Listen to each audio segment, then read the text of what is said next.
Administrative Relations, Articles 256 to 263. Introduction. Administrative relations explain how the Union and states work together in administration and how the centre exercises control over states. These provisions are contained in the Constitution of India under Articles 256 to 263.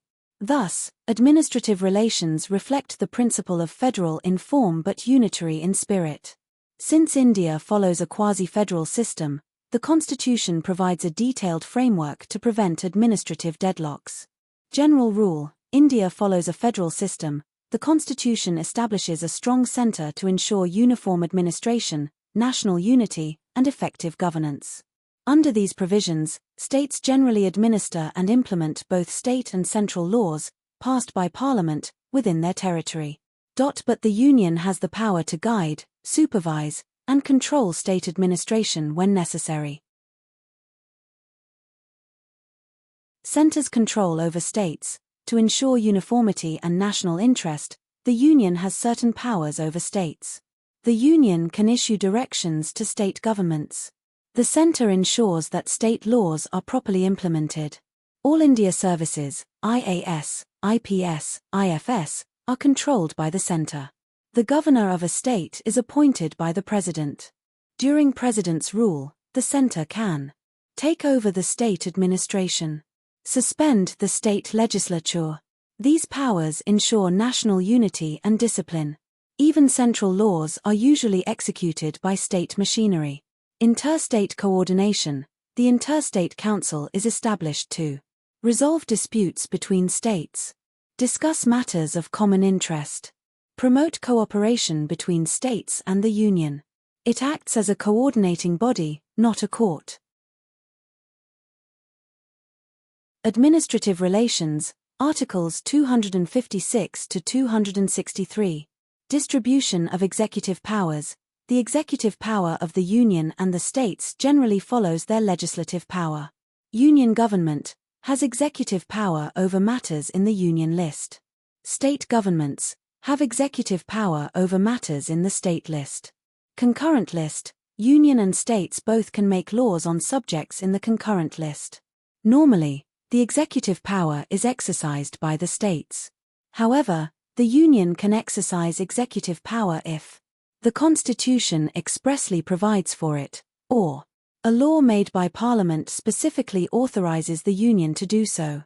Thus, in concurrent list matters, states have primary executive authority, but the Union can intervene when Parliament empowers the Union by passing the law.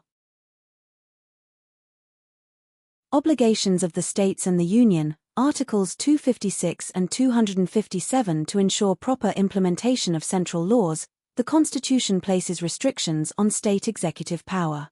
Article 256. The executive power of every state must be exercised in such a way that it complies with the laws made by Parliament. Article 257.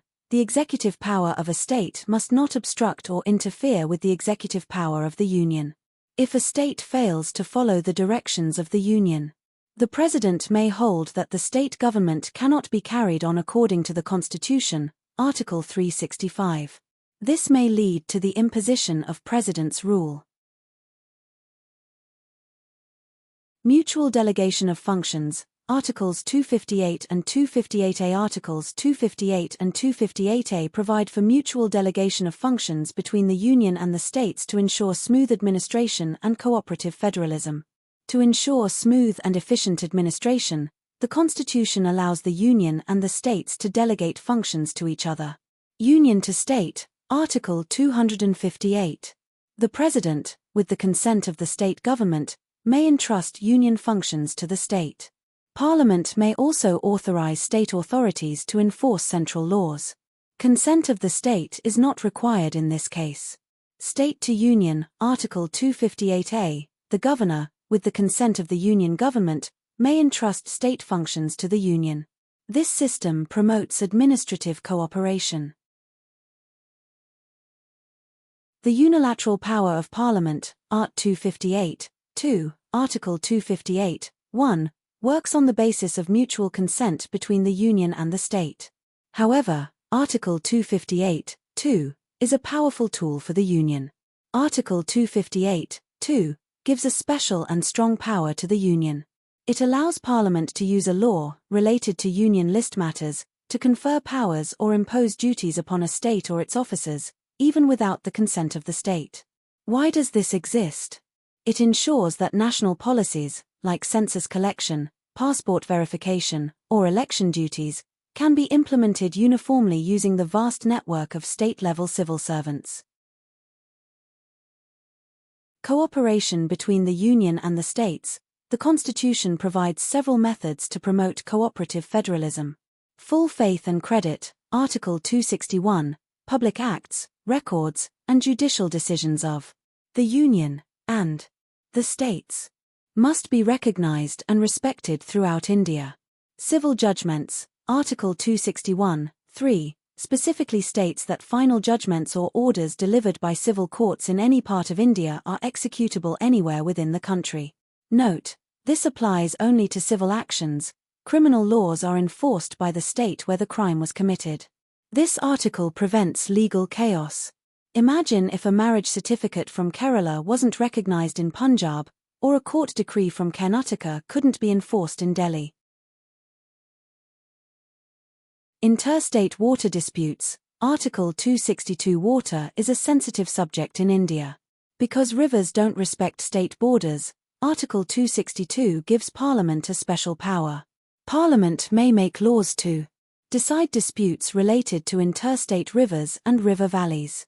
Exclusion of courts. Parliament can enact a law, like the Interstate River Water Disputes Act, 1956, that prevents the Supreme Court or any other court from exercising jurisdiction over these specific disputes. Tribunals. Instead of regular courts, disputes are handled by ad hoc tribunals, e.g., the Koveri or Krishna Water Disputes Tribunals. Interstate Council, Article 263. While Articles 256 to 262 are quite technical, Article 263 is purely consultative. It wasn't until 1990, on the recommendation of the Sarkaria Commission, that a permanent interstate council was established. The President may establish an interstate council to discuss matters of common interest, investigate interstate disputes, recommend better coordination between the Union and states. Composition, chaired by the Prime Minister, includes chief ministers of all states and Union territories. Mandate. It is a forum for policy coordination. It doesn't order states to do things, it builds consensus. Conclusion. Administrative relations. The Constitution ensures coordination and cooperation between the Union and the states. At the same time, it gives the Union adequate control to maintain national unity. Hence, India is federal in form but unitary in spirit.